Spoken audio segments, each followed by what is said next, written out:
And what have you learned from doing that? Do you know, I learned that it wasn't just about sport. Right. It wasn't about performance on the track. I learned that there's a young girl called Eden, when she did our video clip for the Weir Archer Academy, she said it's not just about the racing, it's me being comfortable about my disability. Okay. As a girl, you know, and she wouldn't come out of her room, so she socialised with other people that was disabled, and she's very good at wheelchair racing. So she's found a talent that she's good at, and she seems more confident as a person, and she's not worried about her disability. So I felt like we were doing more than just creating champions, and the academy's not just about champions, it's about making everyone feel equal. Yes. And some people just turn up on a Monday and Wednesday and a Saturday just because they want to keep fit, and that's what we're there for. Well, that's fantastic. And so, I mean, it was so palpable and noticeable in 2012, the shift of public opinion towards really being passionate about the Paralympic Games, as well as the able-bodied Games.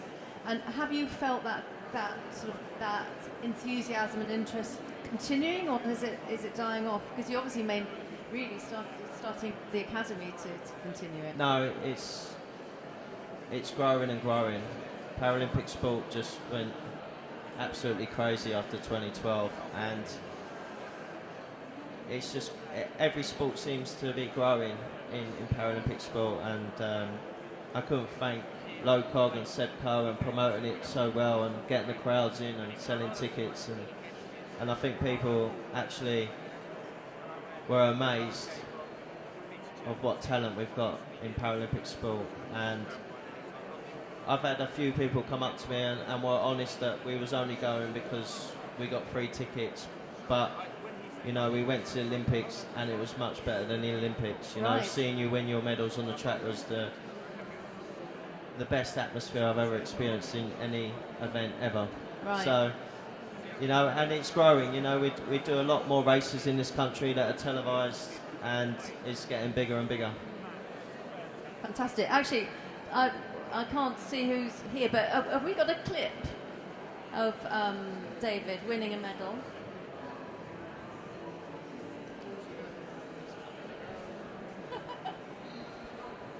We obviously do.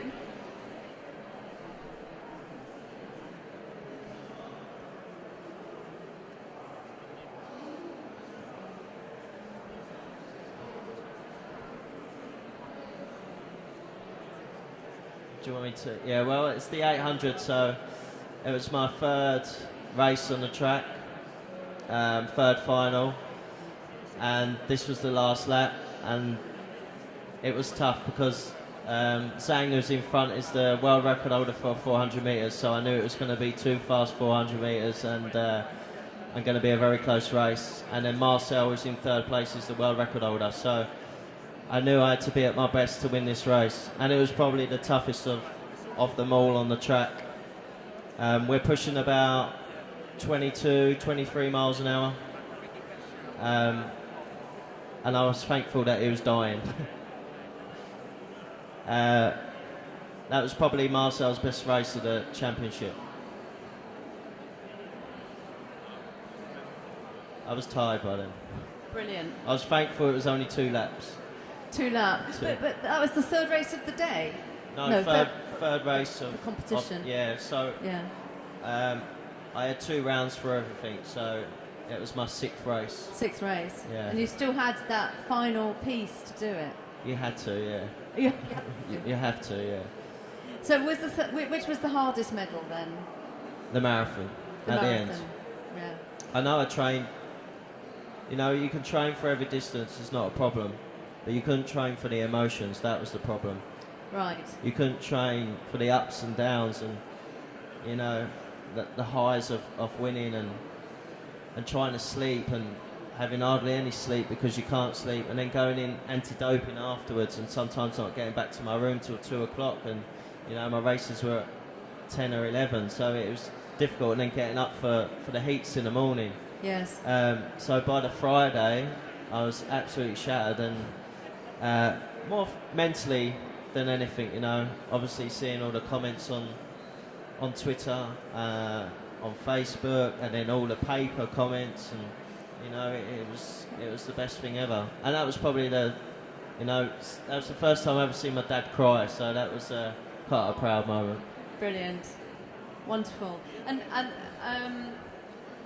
I mean, I imagine, and also having microphones shoved in your face all the time as well, and just getting through that. So, at what point did you come down to enable you to actually get a good night's sleep? Because you do have that massive adrenaline burst. Well, I had 2 days to get ready for the marathon, so I was thankful it was 48 hours rest I had, so I could completely rest. And my coach said, you know what, don't even get in your racing chair.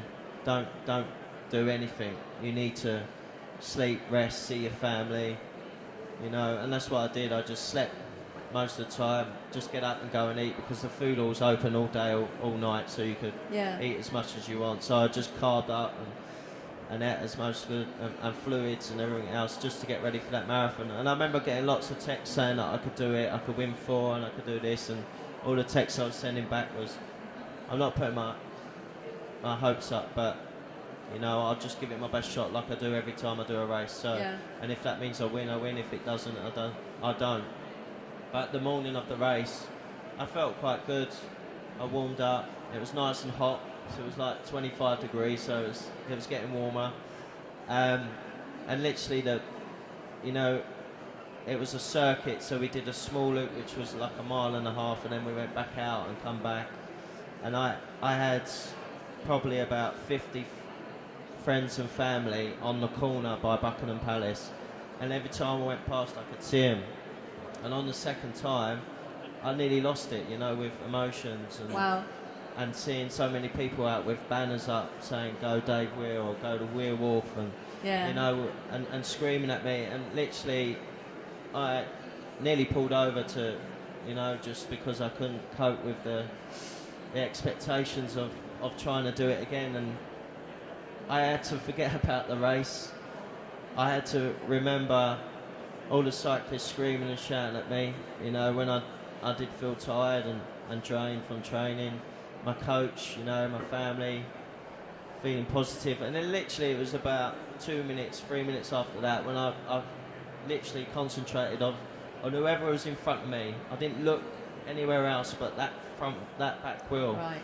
So I could just concentrate on the race. And literally about halfway I just felt comfortable then, and I gave it my best shot, and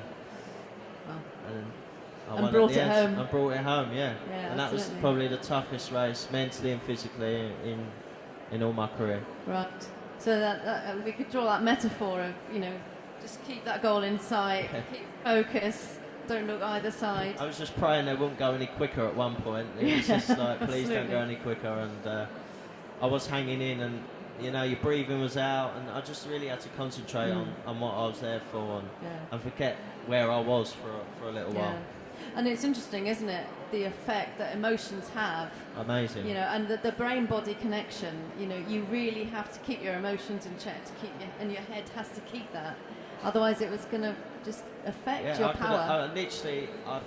I said to myself, I'm going to pull over, because I just couldn't cope with the expectations, and I didn't think I could do it. But then it was the race I wanted to win. I wanted to be the last man or person to win at 2012, and that was the last race of all of 2012. Absolutely. So it would stick in people's minds, and it would be a good question of sport as well. So. Yeah, absolutely. We've got that one, right? Put it in your Trivial Pursuit one. It was just the one I wanted to win, and it was a little one to prove to the other racers that I can win on the track and the road in 1 week. Yes. Some of them have done it before, and I hadn't. So I just wanted to, you know, pull it under their skin that I can win on both surfaces. Yeah.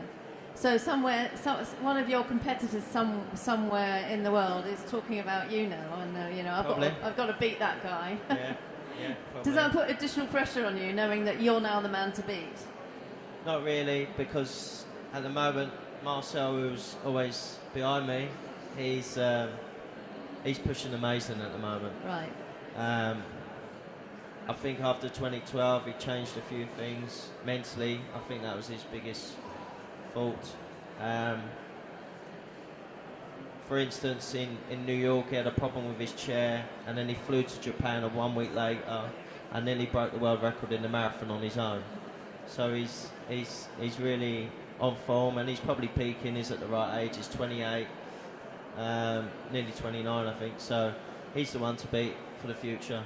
Right. So that's what your goals are. So you've got, yeah. And it's probably the same with him, you know. This year it's only been me and him that have been close. The rest of the athletes have been 20, 30 metres behind us. So he knows that I've still got a little bit in me. But, I mean, it's just listening to you talk the whole time. It is all about that, always having the goal. And, it's not about luck. It's not about a good following wind. It's not even about, state-of-the-art clothing. No. It's all about having that goal. Yes, having a goal. Every year you have to have goals, and even before I won gold medals, it was performance targets on times. With youth athletics would give you a performance targets to fulfil, and that was my goal. I had to hit them performance targets. One, to keep my funding, and to excel in future when I was winning medals. Yeah, absolutely. So what's the sort of advice you give to your athletes at the academy, your youngsters? At first, I just tell them to come and enjoy it first. So enjoy first. Just enjoy it, and don't treat it like a job. Treat it as fun. It's a hobby, and then when you do get international call-ups, then you take it seriously, and then you really have to treat it like a job. So we've got a few guys that have made World Juniors and medalled this year. We've had Mo, who represents Great Britain at the European Championships, come away with a gold and a silver. So in 2 years. Wonderful. So now he's got to follow on the next year. So I just try and encourage him that this is important this time of the year for training. You've got to knuckle down because you've got to prove you're worthy, because now they're selecting you. Now you're getting some sort of funding that you need to excel next year and improve and improve and improve.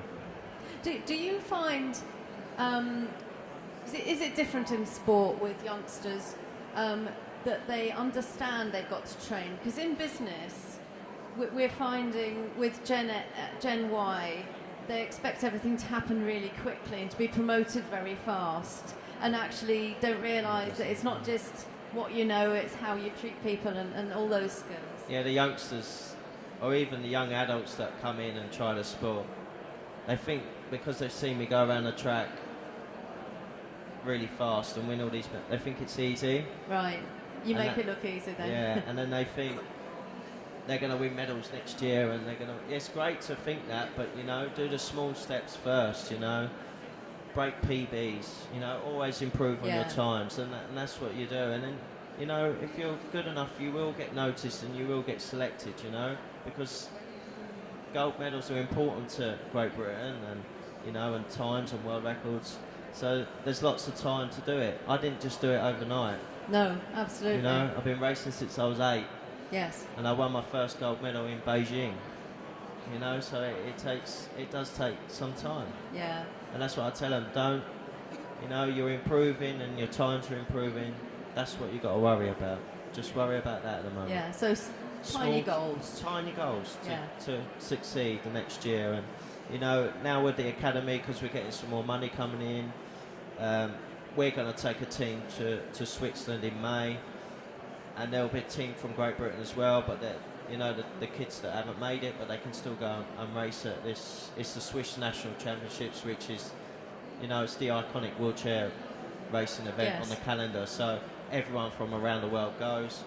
So we're going to take our own Weir Archer Academy team there to give them their experience, to see what it's like to race there, and get, when they come back and go, wow, I want to do more. So it just inspires them to train a little bit harder and go for their next goals. Yeah, and also to see the talent and competition that's out there. Right. Because that's always the when I was focuses the mind. Yeah, Doesn't it? when I was a junior and I was winning all my races over here, and then I raced in Switzerland when I was a young adult, I got absolutely smashed. So, you think you're the best until you race the best, and then that just drove me on even more to be the best. Yeah.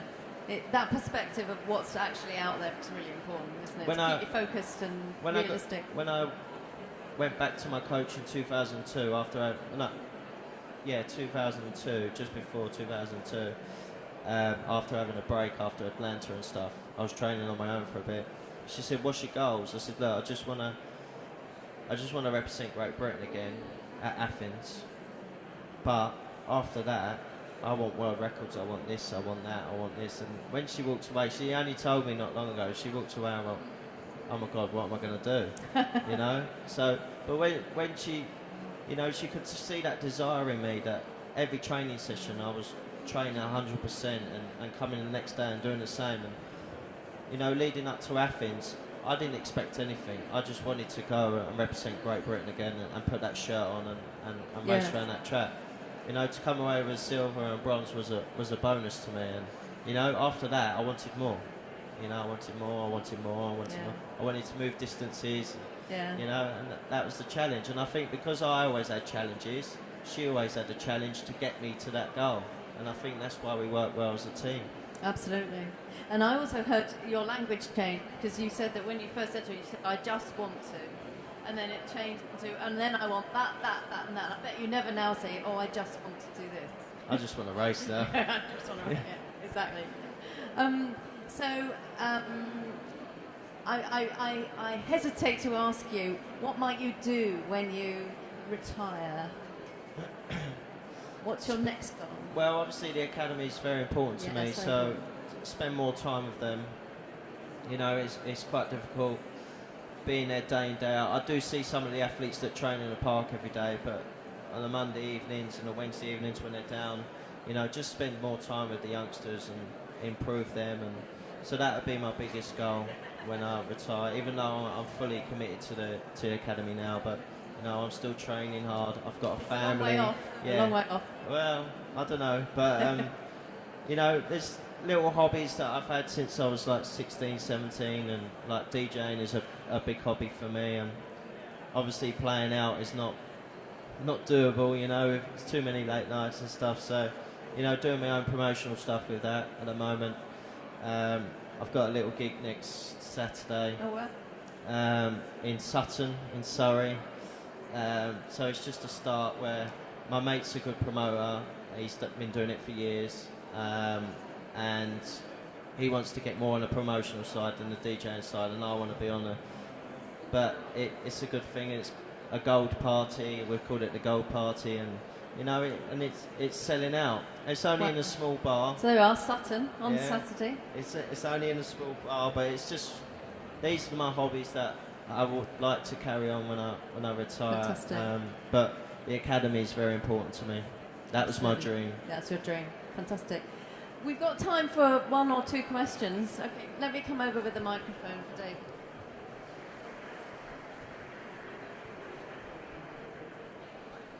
Hi, thanks, David. Sorry, this is quite a big and potentially quite random question, but I don't think I'll ever get another chance to ask you. It's what you mentioned, being in races where there's just one other athlete contending, everyone else is miles behind. What do you think would be the effect on sport and on perceptions of disabilities in general if people without disabilities were able to compete in wheelchair athletics? Well, it is open. My category is open. It's my ignorance. So, if most of the athletes that are in my category are amputees, so they're very able anyway. You know what? It wouldn't bother me, because I feel amputees are more able than me, and I'm still beating them. So it won't make any difference if it was an able-bodied guy getting into my classification, which is the highest you can get, and more able.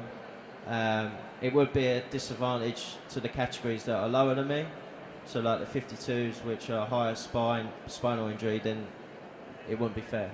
That's why we have the different classifications. But just bring it on, mate. It wouldn't bother me, you know. I used to train with a guy that was able-bodied, and he was very good in the racing chair. He's got 2 legs with more weight to carry, so, you know, it wouldn't bother me. Any other questions?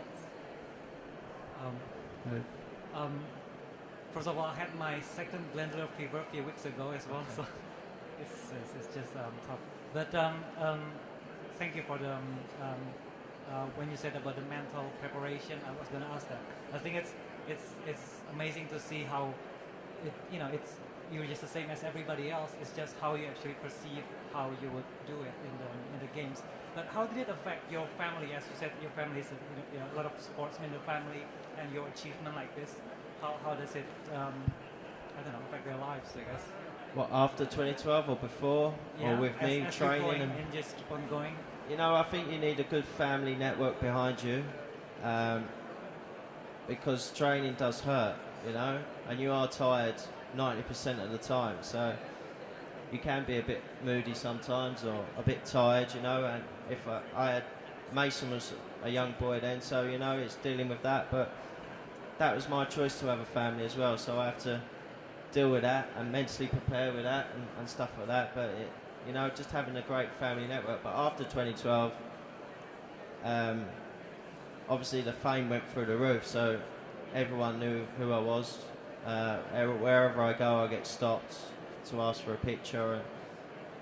But my girlfriend, my kids, everyone, they don't mind. They don't see. I don't see myself as famous. They don't see me. They just see me as Dave, and that's it.